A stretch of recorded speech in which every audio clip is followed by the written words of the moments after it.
Thank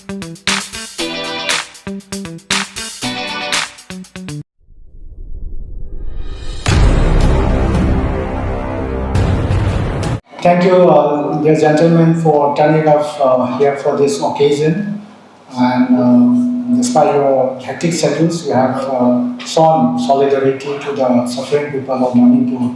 As we all know that since 3rd May 2023, for the over 2 years, this crisis in Manipur has been going on and is still continuing in different forms. And there is no way out right now. And one good development is that there has been a successful de-escalation in terms of the number of losses of properties or the casualties inflicted upon each other. So that is one good thing. And after the imposition of president rule in Manipur, some constructive concrete steps have been taken up. I would like to mention, the order given by the governor of Manipur, Sri Ajay Kumar Vala, asking people to voluntarily submit the illegally possessed arms without any legal, action against them. So that was one concrete step, and that was followed by another, good initiative from the Ministry of Home Affairs in terms of, conducting inter-community dialogue that we had, on April 5 this year. So before coming to the major takeaways or the highlights of the talk that we had with the Minister of Home Affairs yesterday, I would like to briefly, highlight the 5 points, the 5 demands which was submitted to the concerned authorities on 12th of March this year when the officials from the MHA visited Imphal and had a fruitful discussions in presence of Federation of Civil Societies, FOX, COCOMI, and AMUCO, 3 major civil society organizations in the valley areas of Manipur. So after that, an inter-community dialogue was initiated by the government of India, including the Kokizo civil society organizations on 5th May, and there was a very positive atmosphere in the wake of that inter-community dialogue, and people had this hope and expectation that normalcy and peace in Manipur will be gradually restored, and there will be opening of the highways for the free flow of people and goods, and also an understanding between the 2 warring communities. So despite all these positive vibes in the wake of that inter-community dialogue, in the recent time we have seen that there were some unfortunate incidents at Gualtabi. You must have heard about it. At Gualtabi, there was an incident of stopping Manipur State Transport bus, which was carrying journalists and media personnel from Imphal to take part in the Siri festival, which was held in the Ukhrul district of Manipur. So the question was about the Manipur State Transport, the banner or the prints on the bus. So the Mahar Regiment of the Indian Army, they managed to stop the flying of the bus on the ground that you cannot move forward without erasing or pasting a paper to blindfold the very word Manipur if you have to go forward. So that led to a very unexpected, very unfortunate incident which has hurt the sentiment of the people of Manipur, and the state is burning right now with women folk in large numbers, coming out to the streets to protest and demanding, actions to be taken against the persons behind that, very wrongful act of erasing Manipur within the territorial boundary of Manipur.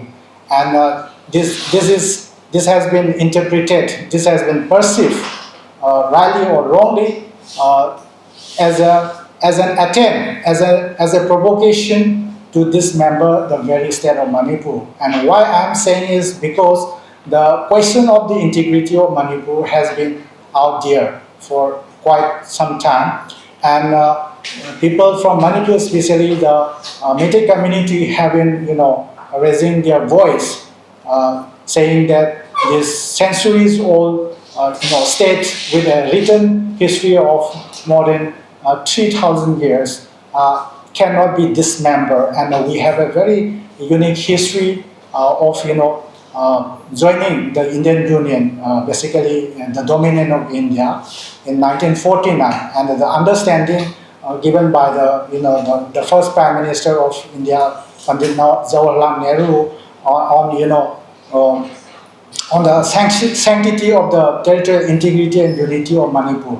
I think the government of India should continue to keep this in mind, that the question of integrity of Manipur is a very emotional issue for the people of Manipur, because our forefathers, they have fought several wars against the Burmese to safeguard this very idea of Manipur. We fought against the Britishers despite knowing the fact that we will be defeated in 1891 Anglo-Manipuri War. Manipur was also one of the most important battlefield, along with the Battle of Kohima during the Second World War, when the Japanese invaders, took control of some parts of the states, and the Allied forces had to fight off them. So Manipur had gone through, all kinds of vicissitudes of history, ups and downs, sufferings, depopulation, and loss of lives, loss of our cultural relics and our resources over the centuries. But we have managed to survive because of our resilience and our spirit of fighting and resisting the foreign invaders, to keep this culture, a unique culture, which has enriched the diversity of India, with Manipuri dance and many art forms, which comes from this small border state of Manipur. And you are also aware of the fact that this small state lying on the Indo-Myanmar border has been termed as the powerhouse of Indian sports, because of the well-known Olympians and sports persons coming from this state, and bringing laurels to the country. And despite all these positive notes and the setbacks and sufferings on the historical trajectory, now we have come to a crossroads on the question of the survival of Manipur as a united family, because of the conflict that has been going on since May 3rd, 2023. So, first of all, I would like to highlight the 5 points that was submitted to the concerned authorities on the 12th of March 2025 under the subject Urgent Appeal for Steps Towards Inclusive Peace and Stability in Manipur. The first point submitted is about ensuring free movement of people and goods. And there is something called the National Highway Acts, and the responsibility lies in the hands of the central authority to ensure that there is no disturbance, there is no roadblocks to the flow of goods and people on the national highways. Though the situation in Manipur is very delicate, I think in one sense the government officials have managed to justify the position, saying that in this delicate situation we are not using excessive force, coercive force of the state to do the needful. So the focus has been given on holding inter-community dialogue, and I think it was a very informed and very right way of handling the situation in Manipur. But so far, this opening of the highways is not there, so people are still demanding for it, because this is not just about the use of the highways for our daily life, commuting across the state or beyond, and for conducting in business and commerce. This very issue questions the idea of Manipur, the existence of Manipur as a single unified entity, when a particular community living in the valley areas cannot move to the hill areas, and a particular community living in the hill areas cannot come down to the valley areas. So this is a very unfortunate situation. And the second point which was submitted to the official is about the return, rehabilitation and reintegration of internally displaced persons, in short IDPs. There are more than 60,000, nearly 60,000 IDPs across the state in the aftermath of the conflict.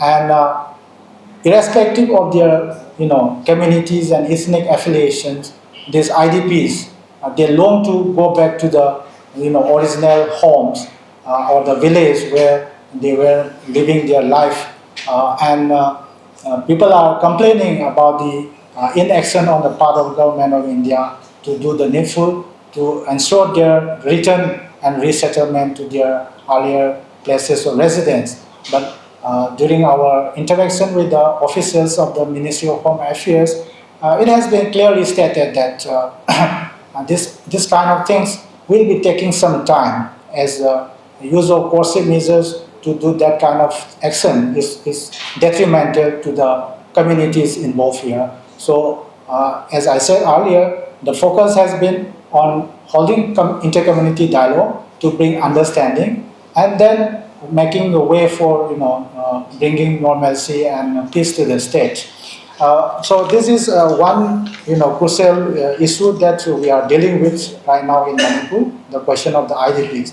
The third point is on the prevention of further armed attacks against civilians. As I mentioned about the successful de-escalation, after December 2024, there has not been major attempts or attacks launched from the hill areas by the Kukizo armed groups targeting the civilian populations in the foothills or in the peripheral villages where the Meitei communities are living.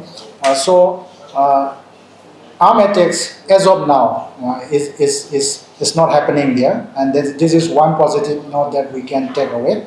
However, I want to emphasize the point that despite the de-escalation, there is terror tactics and deniability, acts of deniability, and gray zone warfare kind of tactics being used.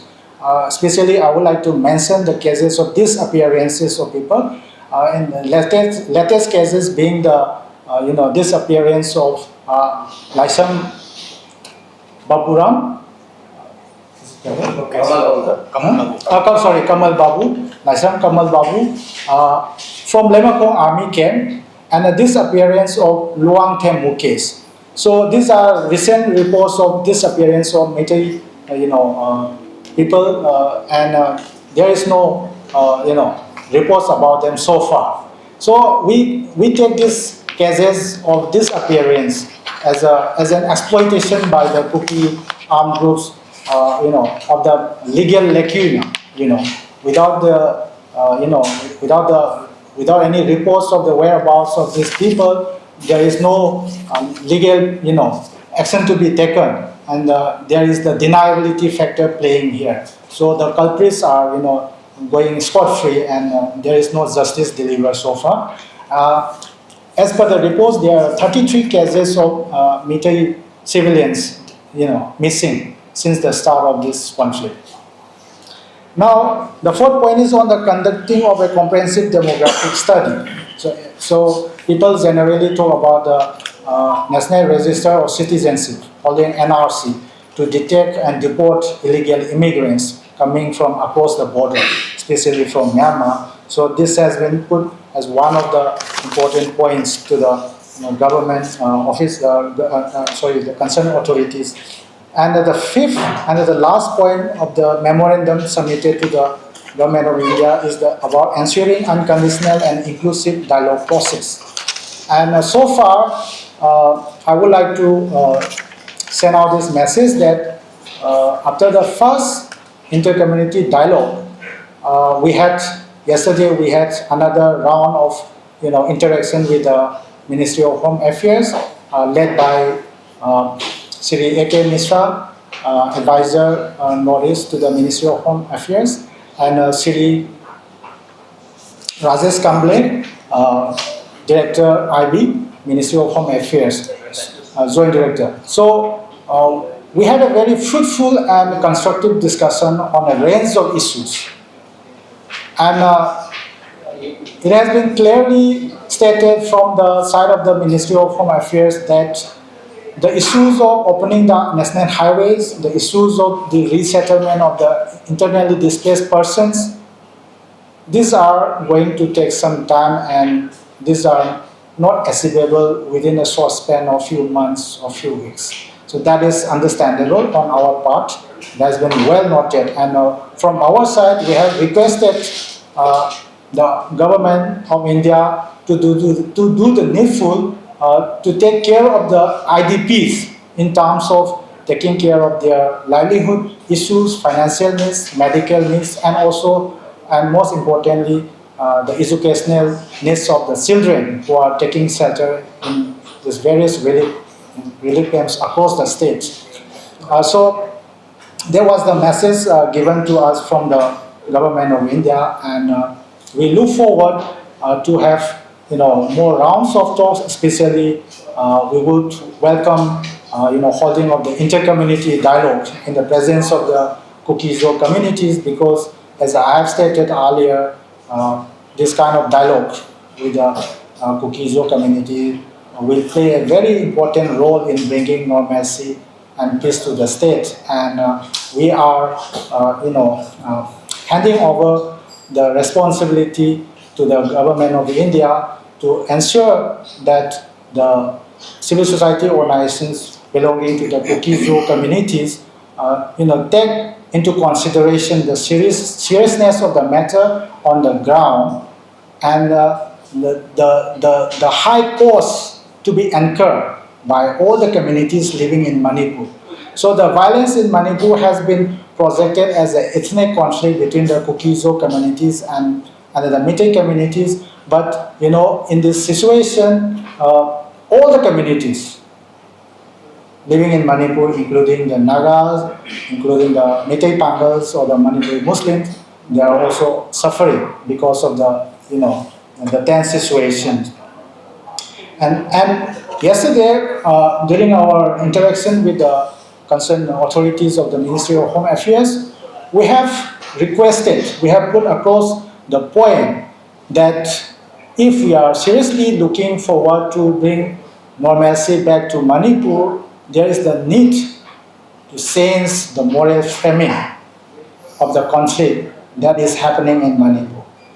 And I am saying this with a very note that in the initial phase of the crisis, since 3rd May 2023 till 22nd of April 2023, the nature of the violence was the kind of a civil unrest, riots and arsons, and people from one particular community attacking the members of another particular community all across the states, especially these cases of violence was wrongfully projected as a incredible brutality inflicted by the majority Meitei community against the Kuki-Zo people, especially in the valley areas of Manipur. And this is very unfortunate, and it is baseless. However, we must note the fact that the first fire of violence was lit by the Kuki-Zo community people in Churachampur district, and it went out of control. And I would like to highlight the fact that there was a failure on the part of the concerned authorities, both the government of India and the state government of Manipur, in dosing the fire of this unrest. It could have been contained within a short period of time with their timely action. And that is a reading that we have met on the basis of the facts from the ground. Now, I'm talking about the moral framing, and there's a need to look at the crisis in Manipur from a different moral frame right now. So, from that point of considering this violence in Manipur as an incredible brutality, inflicted by the majority Meiteis to the Kukizo people. Now, from 22nd of April 2023 onwards, there was a change in the nature of the violence, because the Kukizo people started acquiring sophisticated weapons. They started militarizing themselves to draw lines on the ground, and that is how the concept of the so-called buffer zones emerged. So they started drawing lines on the ground, claiming their possession of certain parts of the territory basically in the hill areas, and in the name of Zelengam or under any other name. So bunkers were set up, armed volunteers were posted on at various strategic locations across the state, and that took a kind of a conventional and a semi-conventional nature of violence conducted. So we have to take note of this fact that it was not just the Meitei majority community killing or conducting violent activities and targeting these Kukizo people. There was escalation of the violence since September of 2023, and there was reports of the use of drone bombing. Especially on the 1st September, there was a case of drones being used to bomb and target civilian populations in the peripheral areas in the Imphal East district of Manipur, at Koktruk and Kadangban areas. Earlier, these reports were, claimed as baseless by the, former Director General of Assam Rifles, Lieutenant General retired P.C. Nair, and also by the Chief of the Indian Army, General Upendra Dwivedi. So later on, the case of drone bombing was confirmed after an investigation, a thorough investigation by the National Investigation Agency (NIA), and that is the fact established, right now. So that escalation, shows that they are fully armed to the teeth to do the needful, and there is the use of a conventional, semi-conventional kind of tactics to establish their control over certain parts of the state as their territory or ancestral domain, and this is a fact that we cannot negate. And not only the drone bombing, there was also use of rockets with a range of about 8 to 10 kilometers. And there was one such incident in which a 70-year-old elder person was killed in Moirang, a famous town in Manipur, in southern Manipur, near the Loktak Lake. This person was killed when this rocket fell at the home of the former Chief Minister of Manipur, Moirang Koire.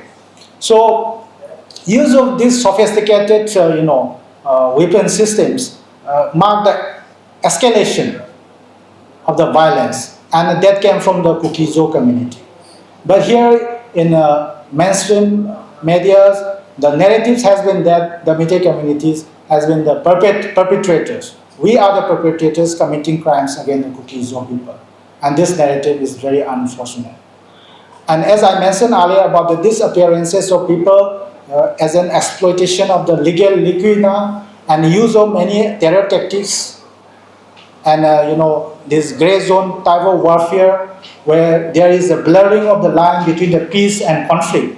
So the situation right now in Manipur is that of a stalemate between these two sides, two parties, and there's the buffer zone, the so-called buffer zone, dividing the soil of Manipur into two parts. And this is very unfortunate. And there were, cases of targeting civilian infrastructures, such as the case of bombing the Kwakta Bridge in Bishnupur district of Manipur on the 21st of June 2023. There was another case of bombing of the bridge on the National Highway 37 near Kangpopi.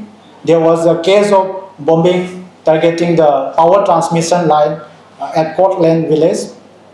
There was a case of fuel contamination in the name of leakage, but that was not an accident. There was a deliberate, leakage of these arms from the, this power plant into the streams, Lemakong streams. And there were other cases of targeting the fuel convoys, LPG convoys, and not only the bombing of the bridges, not only the transmission of, the attacking of the transmission lines.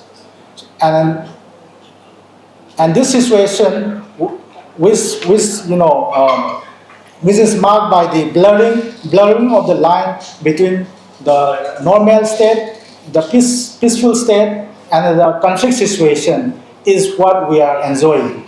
So despite the de-escalation, the realities on the ground is very delicate. And when we are living under this situation, the unfortunate provocation that happened at Gualtabi is bringing the state back to the news. And the state is burning now, and people are suffering. So I have tried to explain the need for sensing our moral frame. I have given you the rationale for reframing, and also there is the need for conceptual reframing. Why? Because when we are living in that delicate situation,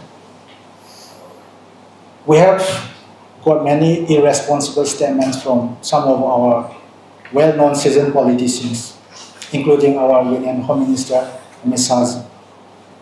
The narratives has been shifting, like shifting sand dunes. Earlier, it was because of the Manipur High Court's order regarding the inclusion of the Meiteis into the ST list that triggered the violence.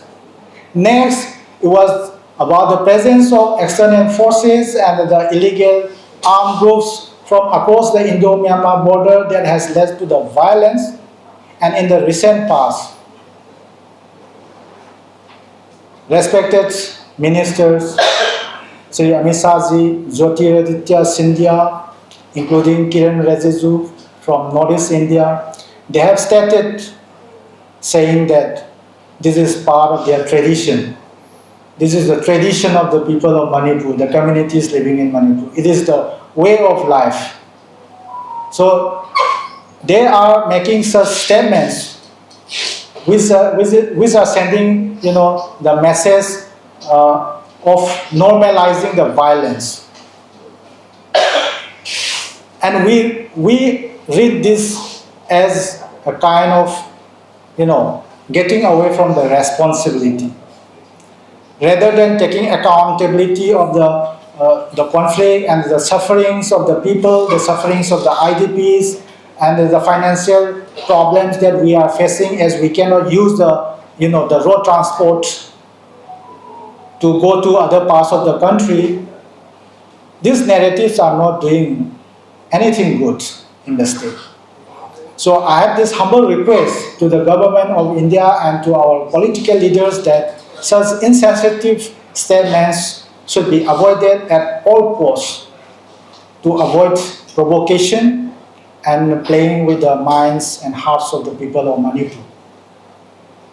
Now coming to the operational reframing.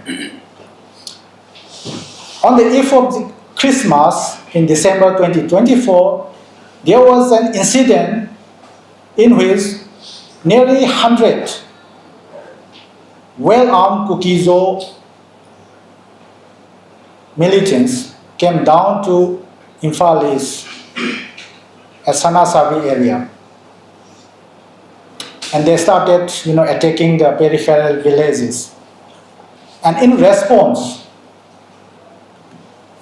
a combined team led by the Border Security Force, Indian Army, CRPF, and Manipur State Police conducted operation, and they were contained successfully.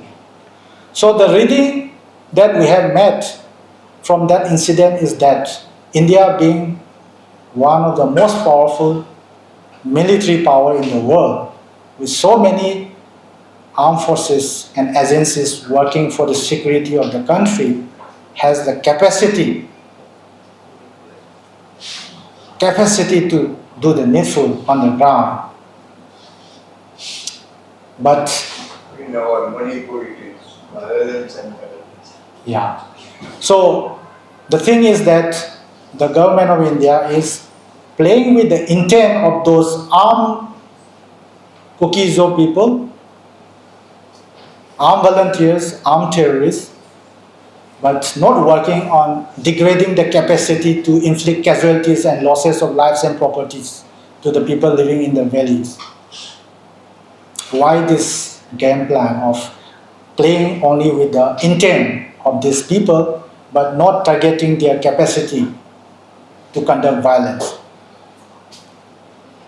And why managing the conflict rather than resolving the conflict? So this stance of the government of India has been interpreted by the people of Manipur in various ways, positive, negative.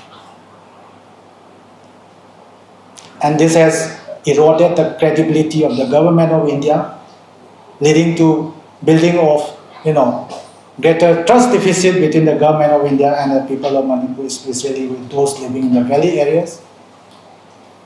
The eroding of the credibility of the government of India is simultaneously going along with the alienation of the people of Manipur from the idea of India.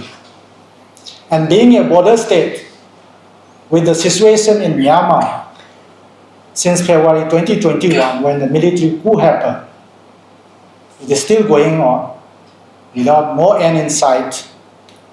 With China sitting in Myanmar with its Belt and Road Initiative going all the way down to Bay of Bengal, and with the enactment of a law under which Chinese government can deploy armed security forces to protect and safeguard their assets, their Chinese invested projects and their personnel and staffs there, China has got a foothold in Myanmar, in Bay of Bengal,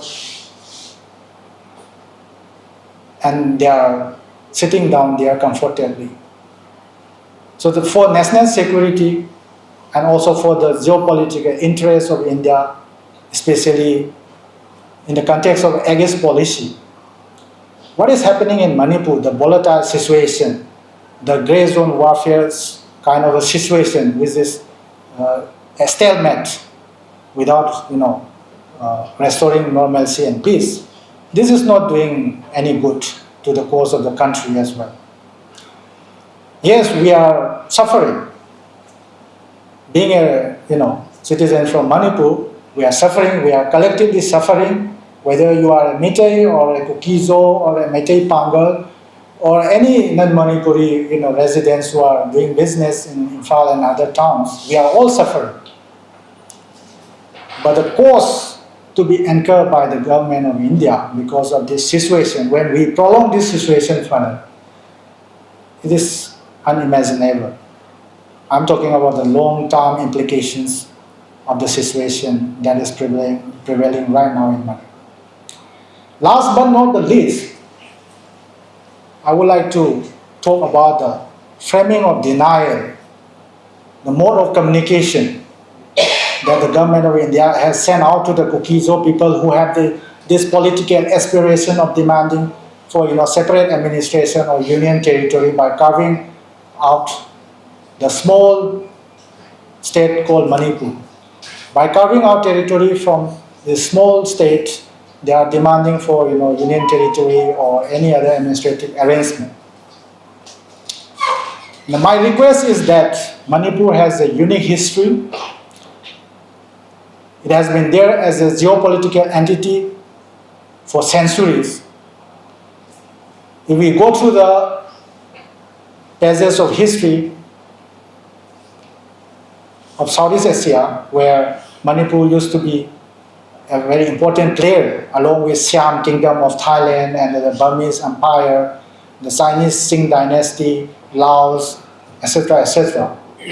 These are all well-recorded historical facts on the pages of history, that Manipur has been existing as a geopolitical entity for centuries. And any attempt to dismember Manipur to please a certain section of the community who are talking about establishing exclusively, ethnically exclusive territorial units by dismembering Manipur, this is not going to be received well by the people of Manipur, especially the Meiteis. Not only that,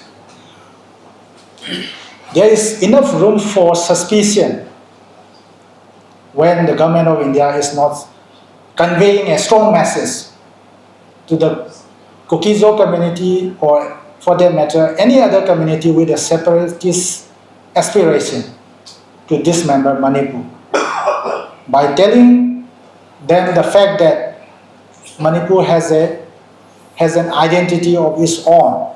Under the first schedule of the Indian Constitution, entry number 19, Manipur joined the Indian Dominion before the Constitution was adopted, and it was treated as a chief commissioner's province.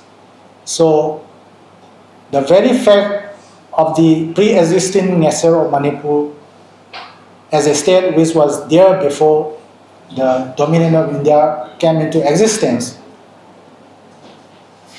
underlies the fact that there is the historicity of Manipur, the unique identity of Manipur, which is indivisible.